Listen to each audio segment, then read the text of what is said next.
We have quite an eventful episode in front of us.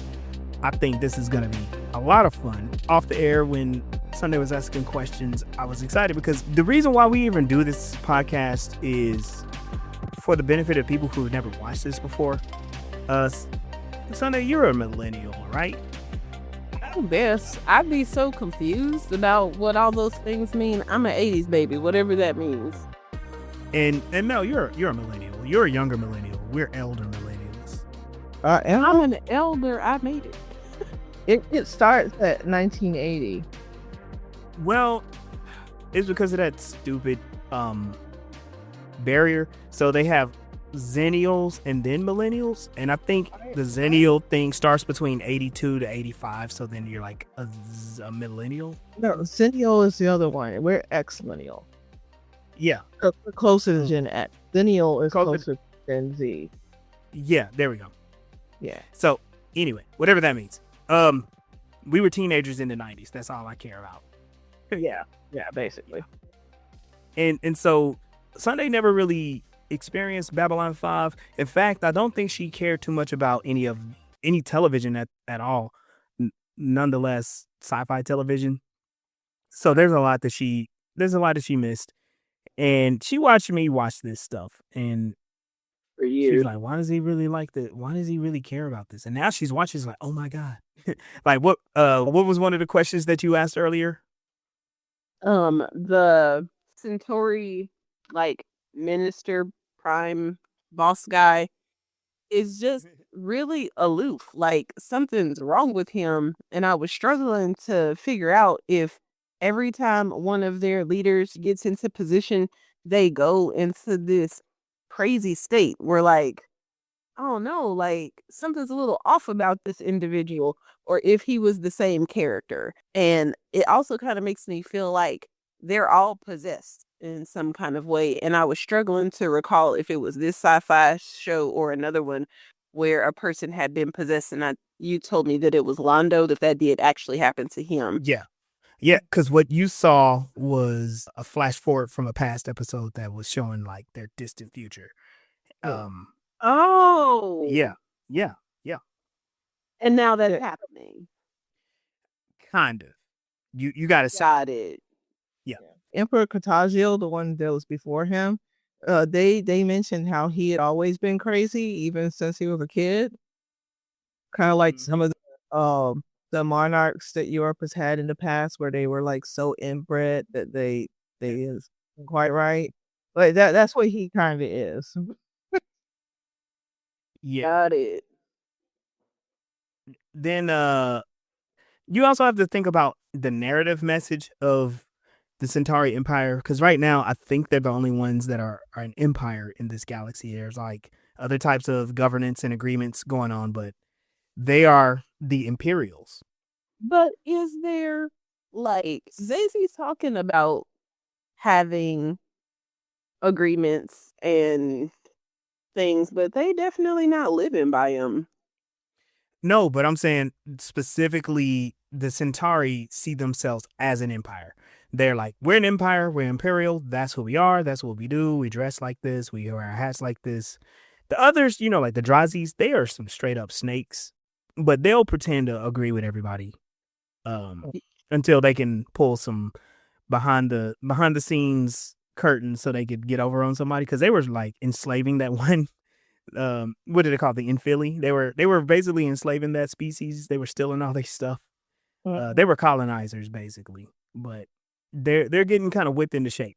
But I think the reason why the Centauri are the way that they are in the show is because this is showing the pitfalls of imperialism. The first emperor just died. He was old and sickly, but then they were just like, nah, let him die. And then they put Emperor Cartagia in power, and he was just bats crazy.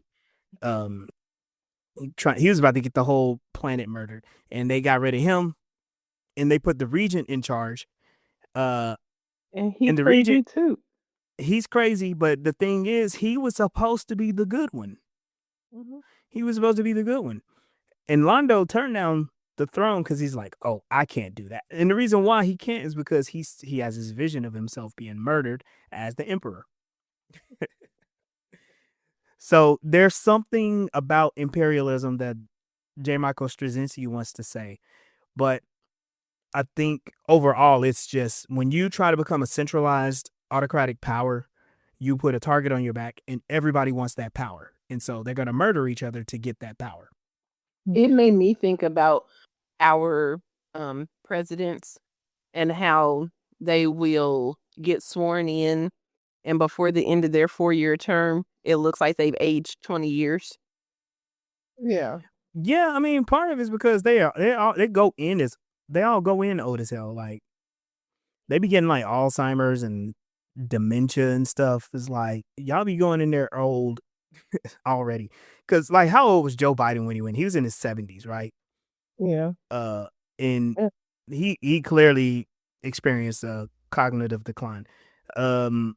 But, Trump, he's in his 70s. He's about to, he looks like he's had like 2 near-death experiences already. yeah.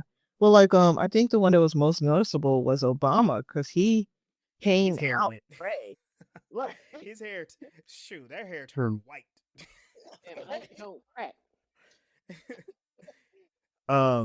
Ronald Reagan went like he just bro couldn't talk when he was president. I feel like the Bushes made a deal with the devil. They went in and came out, but at the same time, but they committed so many war crimes. It's like, yo, something's wrong with y'all. You shouldn't have your faculties intact with all the stuff that y'all did. well, they probably didn't have them intact in the first place. Because sociopaths do not mind. It doesn't bother them that other people are hurt. They actually somewhat get like positive energy from it, from their perspective. So I can believe that with the first Bush. I feel like he was a sociopath. He was the former head of the CIA before he became vice president and then president, which y'all put the CIA into the White House and they never left. Just throwing that out there. And then 2, George W. Bush I think he was just so stupid. He didn't care. He did, it's not that he didn't have empathy. He was just too dumb to feel guilt. right. And he still is. Obviously a knuckle baby. So he Yeah, just absolutely. oh, I do this and I get what I want. Okay. And it probably doesn't even bother him. Like a lot of people who just don't care what they need to do in order to get what they want, regardless of who gets hurt. Yeah. I've been watching too many news stations. Yeah. And we will talk about Clinton later because we got to jump into this episode. But yeah, there's a long list of things to discuss about the Clintons. Yeah. Apropos for some of the things that happened in the news recently. Any old way. So this episode is called Moments of Shadow and Fire. And for me, it is finally the comeuppance of the Centauri Empire. And the person that's trying to fuck it all up is President Sheridan. And it's 2 things. As a person that watches the show and is like, I want to see imperialism get punished, especially the Centauri. They're at the center of all of like galactic conflict this entire show, right? But they also happen to be in the center of galactic peace, as in signing on to the treaty and becoming part of the alliance. You can feel kind of a push and pull because you want to see the Centauri get their comeuppance, but at the same time, you don't want the alliance to collapse and fail. And Sheridan is sitting there right in the middle, trying to like hold everything back. And some things happen behind his back, and it pisses him off. And I get it, but at the same time, it's like, do you blame everybody? Especially with what's happening to them.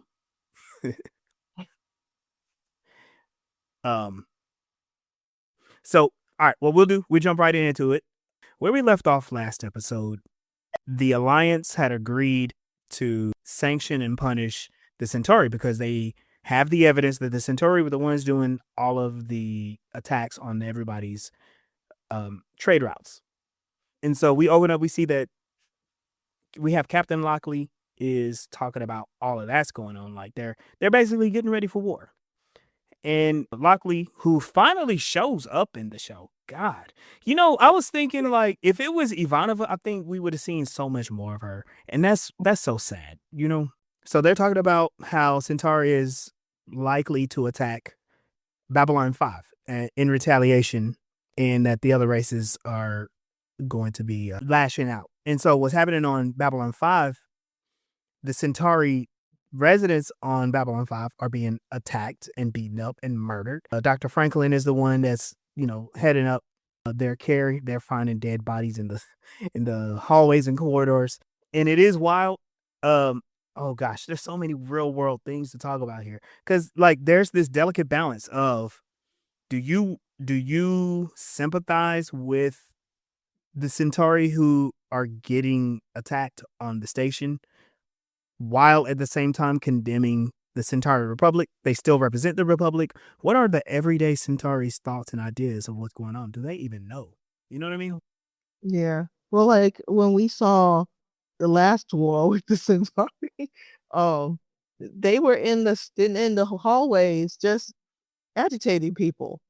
Yep. But Yes, they they have were. a reputation of being annoying, pompous jerks. Yep. Lando's little speech when he got introduced with the evidence is probably perfect. They're probably going around like, y'all lying on us. Right. Right. Right. But their They people are got the the evidence. so of course it's It's like, on you that you to say that I'm lying about my family being blown out of the galaxy. Like right. So it's a lot of turmoil. And so Sheridan approaches Lockley and he's like, okay, I got to talk to you.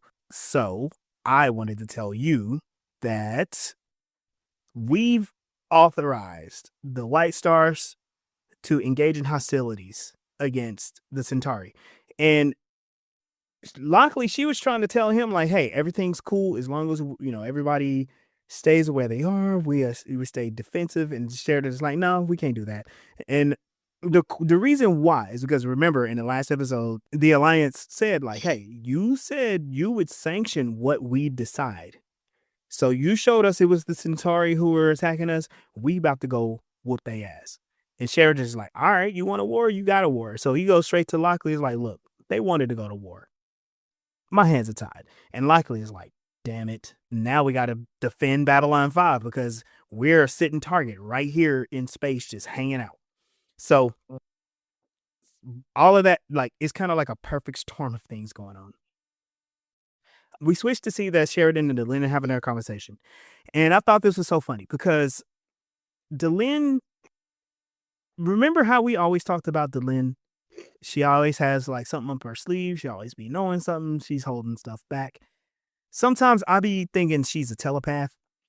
She's definitely an empath of some sort. Because whenever she talks to Sheridan, he's got like some heavy stuff on his mind. She turns into just this goofy child to distract him from whatever's on his mind and lighten the whole mood. She turns into this cute little, I don't even know, for Sheridan. And it's always before he drops some serious news. And it's like, she be sensing this stuff. Sheridan asked Delenn about getting approval from the Minbari to join with the Earth Alliance and build new destroyer class ships. They already have White Stars. The White Stars are small. They hold their own against bigger ships. But Sheridan's like, yo, we need something bigger and better. And Delenn is like, well, it's hard for us to like try to go back and hit our resources to make these new ships. We did all of that for the Shadow War. I don't think that the Great Council would want to do it. And Sheridan suggests like maybe we can do it with Earth's help, you know, spread out the responsibility. And Delenn parses out like, y'all already talked about this, didn't you? And Sheridan's like, yeah. So the Earth president said she'd be totally down with partnering with the Minbari if the Minbari says yes first. And Delenn is like, I knew it. But since I knew it, I'm going to go ahead and go and ask them anyway. And so she's like, whatever you want, I'm going to go. So she has to go to Minbari to talk to the Great Council and get approval for the ships. But Sheridan stresses like, okay, I understand you're used to these dangerous missions, but here's the thing. you need to travel via hyperspace, and it's extremely dangerous with all of the stuff going on. The Centauri are laying in wait everywhere. Please be careful. And Delenn is like, no problem. I got this. I done did this before. You're not the only one that wants to die for what they believe. I'll do it too. I liked how she had said the line where everybody wants to live a life basically that is free from risk and that's impossible. I was like, yes, Dylan, stay dangerous. Yep. Then we have Veer. He walks into talking with Franklin and Lyta. He's in his new quarters. You know, he had to hide out because they be looking for him out in the streets. And he brings up that the Drazi haven't returned Centauri bodies that have been lost in the confrontations. Whenever their ships get attacked and destroyed, typically the Centauri would return the bodies of the dead to the worlds that they came from. It was all part of their peace treaty. But the Drazi haven't done the same thing. And they know that the Drazi have destroyed a lot of Centauri ships. And so now they're wondering, like, well, why haven't they done this? Franklin and Lyta Franklin agrees that he's going to do it. Lyta, on the other hand, it's kind of funny because Veer said, thank you both for agreeing to this. And Lyta goes, I ain't agree to that. And he just looks at her and says, oh, I assume. And she's like, no, don't assume. Don't hear what I didn't say. And they just kind of like, Veer and Franklin look at each other. And Lyta has this extremely like powerful air about her. And she goes, oh, I'll help you. But my fear is going to be so much higher because of the risk. And they're like, okay, I think I can get that approved. And she just goes, it's going to be 500,000 credits before I move at all. And Veer's like, there is no way I can do that. I can do 4. And she's like, my fee is 5. Otherwise, I just go home. Yeah, not 24 hours and the price is going up. Is basically what she said. Today's price ain't tomorrow's price. And she's taking her power to herself. She is taking a stand. And the reason why, she even explains this, she's like, the reason is we're trying to secure a home world for the telepaths. And this is going a long way. So it's not that I'm just trying to be greedy. Y'all are in a vulnerable position. And I need, I got a little bit of leverage over y'all. You need my help. You got to pay me. Give me my money. So they agree. With Veer being in the position that he is the ambassador. He's going to get it done somehow. He knows how to fudge documents, papers, and all that stuff. So yeah, it's cool. Back on Centauri Prime, I think this is kind of an interesting story because for the longest we've seen the pairing of Lando and G'Kar. They're typically on the opposite sides, but now G'Kar is basically his personal security guard. And remember the last time they got thrown in prison because the Centauri don't want G'Kar around, and Lando's not leaving anywhere from Jakar's side, so they're both in prison. So it's kind of funny. Basically, Lando has committed to stay with G'Kar, just like G'Kar committed to stay with Lando. That's all I'm trying to point out right there. And they're in prison. So Lando is developing a plan. He's like, okay, this is what we got to do. We need to figure out a way to get power away from the Regent. We got to get them to stop with their hostilities so we can protect Centauri Prime. And G'Kar goes, you picked an interesting time in your social evolution to develop a conscience. Hello. That was such a great line. And Lando's trying to explain, he's like, no, it's all good. I just need some people on the outside and to get some supporters. We need to rally against the Regent, show that he's crazy, and wrest power away from him. He's basically trying to do the whole behind the scenes backroom deals to discredit the Regent and then try to get them to like stop the war. Which, okay, noble, yes, but he's still using the old tools to get there. The tools he has. Right. That's the only thing he knows. And G'Kar goes, okay, so how long will it take for your social revolution? And Lando's like, I don't know, 3 days. He's going to have some agitators do the work for him. G'Kar's like, I think you just need to get out of here. And Lando It's like, no, I think I need to stay put. I just need to wait. It'll be okay. Then a bright flash hits the room. Bam. Both of them are knocked unconscious. Wall opens, and Lando is abducted by these aliens, just taken out the room. It makes me wonder, does every room on Centauri Prime have secret doors and walls and stuff? Because they be getting these people. Probably.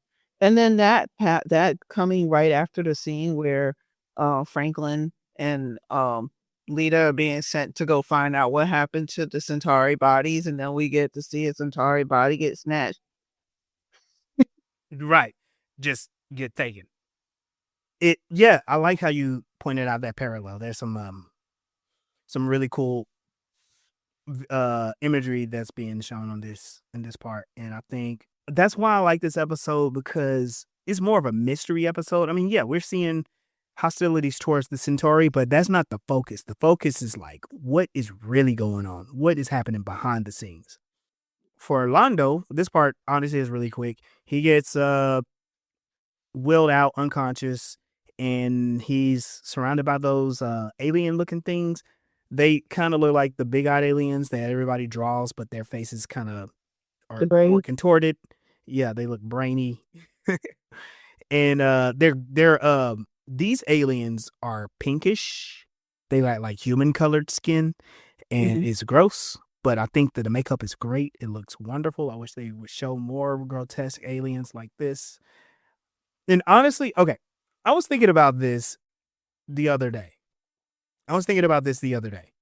It would be so awesome and ironic that if and when the Babylon 5 like relaunch or continuation starts, that they actually use scale models and practical effects over computer effects.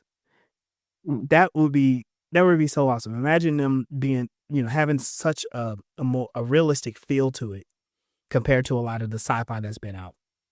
That's all I'm thinking. Yeah. Anyway, they operate on Lando. They scan his brain. They do some bad CG stuff to scan his body. It looks terrible, but fine. And then this other alien with a gray face with scales on it, he's like, yeah, he'll be sufficient.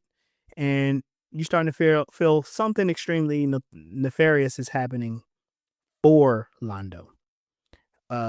Lando does wake up, and he's like, who are you guys? He wakes up during the surgery. Then he's knocked back out. And then he wakes up, and he's in his jail cell again with Jakar. Jakar's been up. And he's like, fine, you're awake.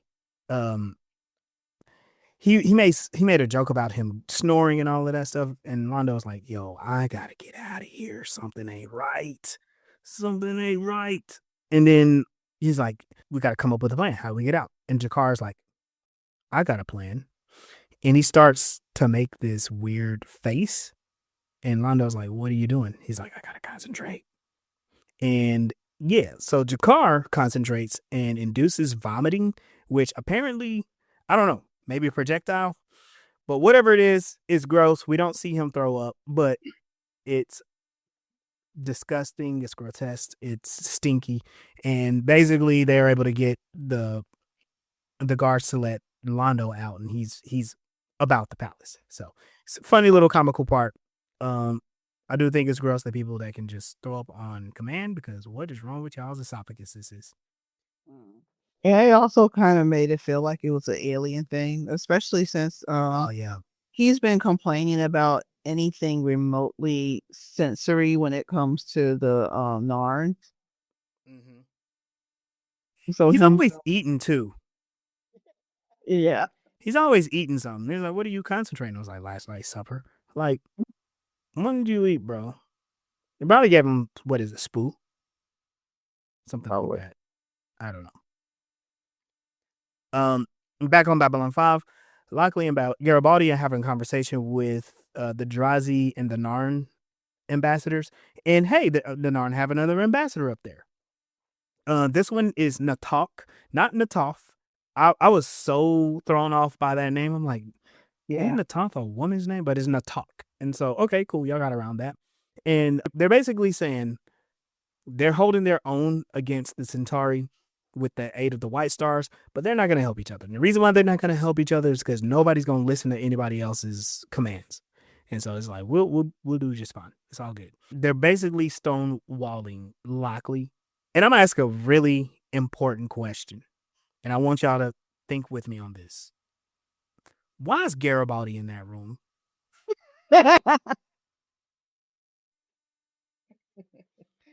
Why is Garibaldi there? Oh, was he just I there? got no answers. Maybe he was supposed to be presidential security because these people have been knocking off Centauri. So we need to make sure they ain't trying to hurt Sheridan. I don't know, that's the best I got. That or he's nosy and Sheridan doesn't tell him to go anywhere. I mean, I will give him the benefit of the doubt. His job is he's the director of whatever the intelligence agency is. I guess that puts him in line with being present for certain alliance meetings. But this one seems a little weird to me. But I think what it does, it puts Garibaldi in the front seat to get the information of what the ambassadors are doing. The ambassadors basically revealing a lack of commitment to the alliance, quote unquote. And so Sheridan, when he's having, him talking to Garibaldi, he's trying to shift his focus to the Centauri strategy. He's like, so what are the Centauri doing? What Garibaldi explains is like the Centauri have two sets of forces. One that is strictly to defend their forces at home, and another one that is strictly for attack. The ambassadors say like, yeah, this is kind of not what the Centauri normally do, but this is what we see them doing, and we don't like it. They don't know what the Centauri are like, what their ultimate goal is. And Sheridan, he's also baffled too. Lockley is called away by Corbin because a lone Centauri cruiser is in hyperspace. The weapons are not active and there's no life sign. Lockley realizes that the cruiser is a bomb aimed at the jump gates, and she orders immediate action before it destroys the jump gate. And they avert the attack, but Ambassador Doro, I can't remember who he is, but he declares that humans lack the stomach for war. And so him and Natak are like, yo, I know what you're thinking. You thinking what I'm thinking. I know what you're thinking. We're going to attack the Centauri whole world. It's going to be good. Shh, just keep it quiet. Under the table stuff, right? And so like this whole part is kind of going real quick because there's a lot that's happening. We get a little bit more of our mystery, but then we get to see some other things. So Delenn departs with Lanier. They're on their White Star. They receive a call from Sheridan. Franklin and Lyta, they arrive on the Drazi homeworld, and they're trying to find their hotel. And this is kind of funny. It makes me, this makes me think of certain movie tropes. Because the Drazi homeworld is either like one of those like Eastern European cities, like in those James Bond films where James Bond shows up in a hotel and they start trying to kill him immediately. Yeah. Or something in the Middle East, same thing, or something in Mexico, same thing. It's very spycraft. Yeah. That's what I'm sorry, say that again. It's not. It's supposed to look like it's not safe here. Right. Yes. And Lyta and Franklin are having trouble getting, situated at their hotel, and they realize they're being followed. Centauri Prime, Lando tries to convince the ministers that the Regent is unreliable. And Minister Trolini, he's like, don't even worry about that stuff. We got this. Besides, you don't have any support to help you. You're trying to take over for the Regent. You're trying to discredit the Regent. Well, you're just going to have to figure out some other way to do it without the Ministry of Defense's help. And they just kind of huff off, walking away. They claim that the Centauri have been on a defensive campaign only. So all of the stories of them being offensive are considered propaganda. It's like they just can't help themselves but to lie. Garibaldi urgently informs Sheridan, like, yo, something's wrong. The Drazi and the Narn, they're about to attack Centauri Prime, bro. And Sheridan is like, they said they weren't going to do that. They've been planning this the entire time. I knew it. But And that's so why he was that meeting because they were asking Sheridan, how come we don't just hit Centauri Prime? And Sheridan's like, there will be no civilian casualties. We hit oh yeah, that, yep, and yep. and I guess that he saw how they were like really pushing at Sheridan, like, hey, we should just go hit Centauri Prime. All this defense ain't working. We need some offense. And Mr. Nosy was like, let me look into that. And good thing he did because he actually did his goddamn job.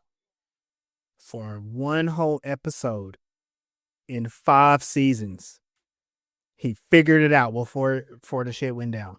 Mm. Okay, so for once, Garibaldi does do his job. Yeah, because I was seriously concerned about the last episode. We got into some shit because he was drunk, and nobody has figured that out or gonna address that. Zach isn't reporting even after his fuck up to get any assistance. So thankfully, he did something right, but it still feels like it's a day late and a dollar short. Good job, Garibaldi. Good job. No, it's not. You know what? Honestly, okay, we got to commend Garibaldi because the first time a president was murdered, second time he sold out Sheridan, whatever, he was under control, whatever. Third time he was drunk off his balls, and so he missed the call. And so this time he's like, okay, I can't be drunk today of all days. So he did his job finally. So Franklin and Lyta, they're on the Drazi homeworld. They get confronted by a Drazi and they're demanding information on the Centauri bodies. The Drazi denies the existence of them. And Lyta reads his mind, realize he's lying, but they're interrupted by another Drazi trying to shoot them. Franklin does a great job, grabs a gun, shoot that boy in the face. The other one who's attacking them, Lyta, uses her telekinesis and forces him to shoot himself in the head. It was wild. It was great. The look on her face was so serious. And I am happy that nobody was just like, oh my God, Lyta, why'd you do that? Oh, that we were being attacked and you shot the one guy. What's the difference between you shooting him and me making him shoot himself? Same thing. Franklin did look kind of scared. I mean, not scared, but like he was scared for. He looked like he was scared for Lyta's soul. Yeah. And here's where I'm gonna like jump in. I'm gonna show some empathy for Lyta because she already talked about how painful it is to get into the minds of aliens because it's just so different. And yeah, she went ahead and did that with like a pro. She was ready. She's like, yeah, not this time. And so they killed that guy and they forcefully read the minds of the other Drazi and is like, you are gonna take us to where these bodies are. And they extract the location and she's like, you're gonna take me there. So they start marching off. Delenn is on the White Star. The White Star is ambushed and attacked by 4 Centauri warships in hyperspace. Should have known that was going to happen because they talked about it.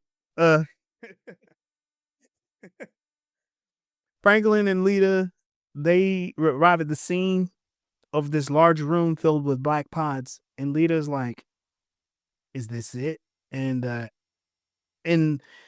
Drazi is like, yeah, this is it. We don't have any bodies. The bodies don't exist. What we retrieved from all of those ships were these black pods. And Lyta recognizes them as leftover shadow technology. And based on the information from the Vorlons, they are able to control ships. And so all of those ships where the reason, the whole thing with Veer not knowing what happened to the bodies, there were no bodies. Mm-hmm. And it's kind of cool because Veer is usually the one that starts off investigations for stuff, for certain mysteries. He's like, I don't understand why this is happening. What, look into that. And they looked into it and it's like, oh, shadow technology. Back on Centauri Prime, Lando is having a conversation with the Regent Verini. And Verini is tripping balls himself. And he said he wants to meet Lando before the end. And that's, man, this dude's been talking about this for a couple episodes. It's like, I'm not here for this world for much longer. I just wanted to see you one more time, or something like that. And Varinia admits that after a fashion, he admits, like, I wanted to see you before my end after a fashion. Basically, his plan is he's going to issue these attack orders. And he doesn't want it to happen, but he's putting Centauri in this position of being aggressors. And he talks about how he's, tired of this whole thing. He says he's tired of power, and that is his time. And soon, Malari's time is coming. And Lando's like, what are you talking about? Franklin and Lyta recover parts to Sheridan, and they explain the whole thing, that these are shadow devices capable of remotely controlling starships.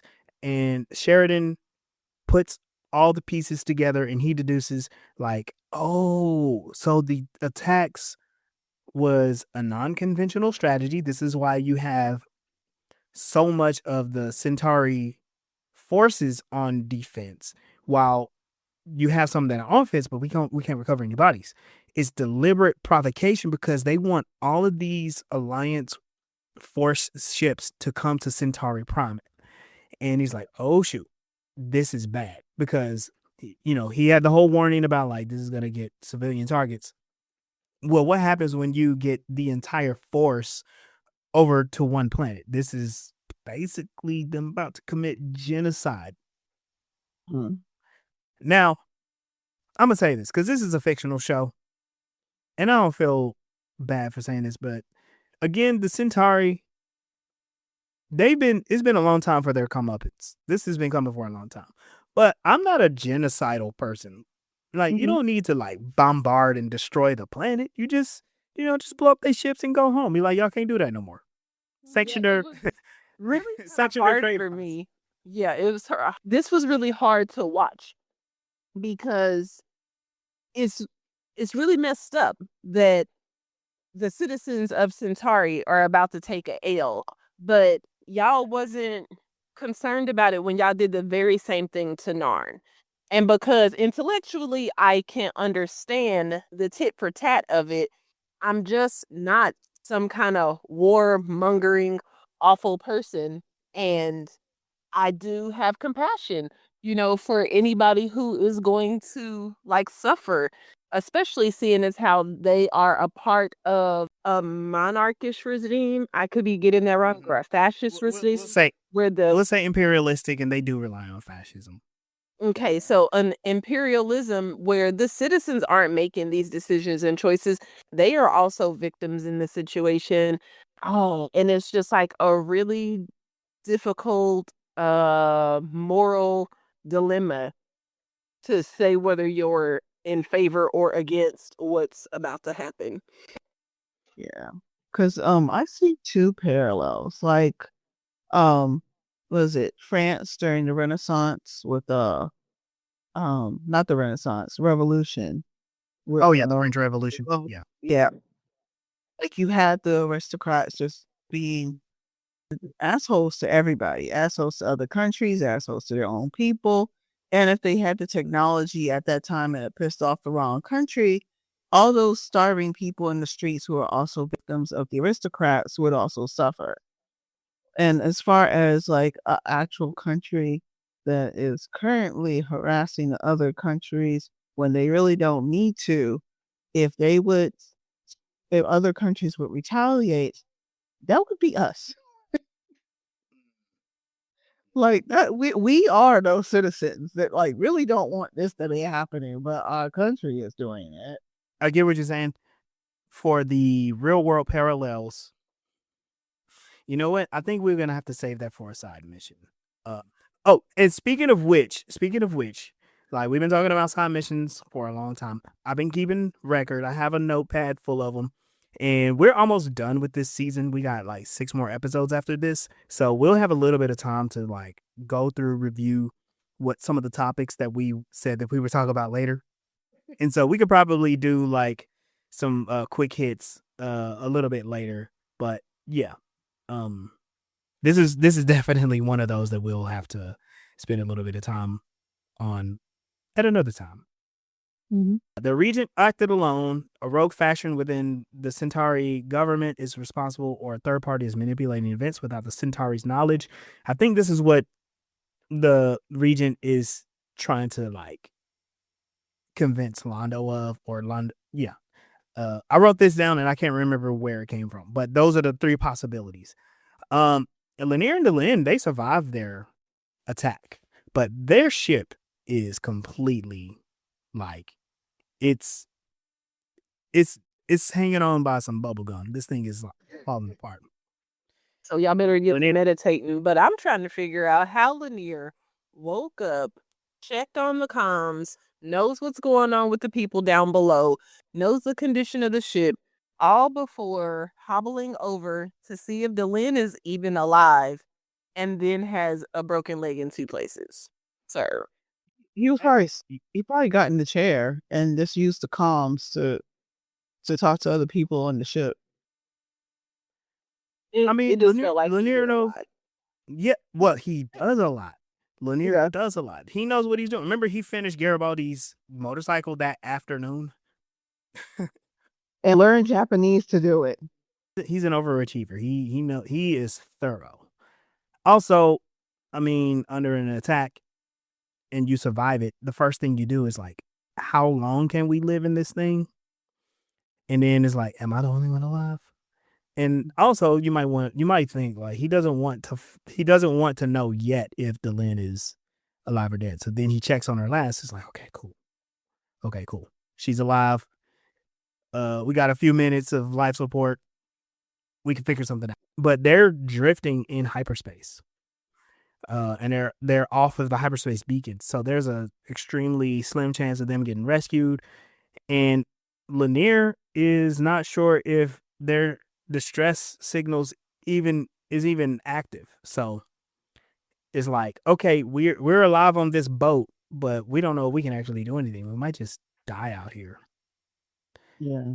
So the Narn and the Drazi fleet, they arrive on Centauri Prime. Their advance on Centauri Prime. Verini calmly notes that it is a good night. And he says they should be appearing over here pretty soon. Lando is crazy. He's like, what? No.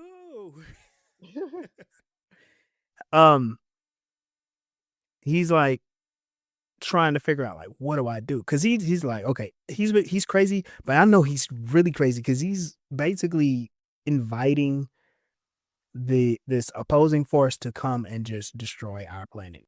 He's waving at the window like it's the 4th of July. Right. Did you mention how the Regent said that he ordered for the planetary defenses to be turned off? Yeah, that's right. Yeah. And invited them over to Well, yeah, come on over. Y'all can come right in. after we done pissed y'all off. Pissed off one of the most angriest species in the known galaxy, and then turned off our defenses. Yep. And dispatched the Centauri ships on a false emergency. So no planetary defenses, no ships in defense. They're sitting there. They're just sitting in the water. And it horrifies Lando. And so he flees to Palace. And we see that the jump gates are opening right over Centauri Prime. Jakar is riding in his prison cell. Lando is running through the streets. The Alliance fleet arrives and begins to devastate Centauri Prime with a bombardment and to be continued. Yeah, this is a cliffhanger. They leave us hanging here. And I went ahead and I watched the next couple of episodes. Yo, it's dope. In fact, if you just look at the name of the next episode, it's called The Fall of Centauri Prime. That tells you what it's all about. Yeah. But yeah, there's some things that happen, but we're set up to wonder what will happen next, especially with all these things that we figured out. Like, what role of these special aliens that have kidnapped Lando? What role, like, Of course, we know that they got the shadow technology, but we need to learn a little bit more about that. What's going to happen with Delenn and Lanier? And will we be able to stop the Alliance bombardment of Centauri Prime in time to keep a couple people alive, at least? Maybe. Maybe. So Lando needs to be killed by somebody. Was it Jakar? Jakar is supposed to kill him. And we know that Delenn survives because we've already seen her 100 years in the future. yeah, absolutely. So Well, all right, hold on. All right, I hear you. Yes, we know that, but this show did some really cool things to kind of make the timelines fuzzy because they fudged the whole destiny for what Sinclair was and what Sheridan was and what Delenn was. Like, you are the one, you're the one, you're the one. All of these things happen, and it kind of points to like, yeah, we know the future, but the future isn't set. Because remember, Garibaldi was supposed to die in that confrontation on Babylon 5, and But then we we didn't see the see him die. confrontation. Well, We just heard okay, gunshots, and they was like, no, and there were gunshots, but he didn't die. let's do some headcanon, and I'm gonna just say like Garibaldi got shot. Uh, Also, because what the because what the story was supposed to be and what they changed it to. Because originally, instead of them fighting off telepaths, it was supposed to be Minbari. It was supposed to be the Minbari attacking the station, but that timeline changed. They also did that before they knew they was gonna have a sister. That's true. You're 100% on the money with that. But well, I mean, yeah. What? How many years in 100 years in the future? Delenn, anyway. So Yeah. So, any other thoughts for this episode? I've been disappointed with Lockley. I want to see more of her. The unfortunate part is when I saw her this episode, it made me think of Ivanova. If Ivanova has stayed on the show, I think she'll have a little bit more prominent role. I think she would be in more episodes. And maybe that's why they're trying to keep Lockley kind of on the sidelines, because she's supposed to fill the Ivanova role. And I think her personality might be too much Ivanova, but the actress, the way that she plays it is a little different, kind of scene stealing type of acting. And I mean, I don't know. Yeah. It is. It was kind of rushed to not know what to do with that role. I could see like them having to suddenly have to make a new season with characters that they have, and then all of a sudden invest in a new one too, and then moving Sheridan to this bigger position, and then just having to fill in that position that was already there with someone new. Like, she's kind of there to fill in for two things: fill in for Sheridan, fill in for Sheridan's position, and fill in for Ivanova's personality. But you can't replace God. Oh, keep her is hard. And finding something important. I don't know. I think I should have stuck at replacing Ivanova would be hard. You can't replace Ivanova. Yeah. And it's also like they've expanded the mission of the show past the functions of Babylon 5. Now it's galactic. So the everyday functions of Babylon 5 is slightly irrelevant at this point. So she becomes irrelevant because that's her job, is to do the bureaucratic stuff between. She should be just like one of the diplomats, but she's not. Like, is anyone there just to represent Earth other than Sheridan, even though he's the president of the whole alliance and he's not really associated with Earth first? No one's there from Earth. No. That's a really good point. Earth. Yeah, Earth doesn't have an ambassador. That's wild. We never considered that for 5 seasons. Well, it's a Earth station.